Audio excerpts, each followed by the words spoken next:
Shibnagar modern club আমরা তরুণ দল সংঘের তরফ থেকে তারা সামাজিক কাজে বিভিন্ন সময়ে এই সমাজের কাজকর্মের জন্য তারা এগিয়ে আসে। তার মধ্যে দুর্গাপূজা একটা আকর্ষণীয় তাদের হয় এবং সেটাকে সামনে রেখে বিভিন্ন সামাজিক অনুষ্ঠানে তারা উদ্যোগ নিয়ে থাকে।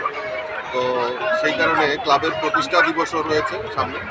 তো সেই কারণে আজকে তারা ব্লাড ডোনেশন, যেটা আমাদের রক্তদান মহদান আমরা সবাই জানি, এরকম একটা কাজে তারা ব্রতী হয়েছে এবং আমি তাদেরকে শুভেচ্ছা এবং শুভকামনা জানাচ্ছি ক্লাবের উদ্যোক্তাদেরকে, এবং আগামী দিন আরও তারা সমাজের বিভিন্ন কাজে এগিয়ে আসবে সেটা তাদের কাছে আমি रक्तदान को और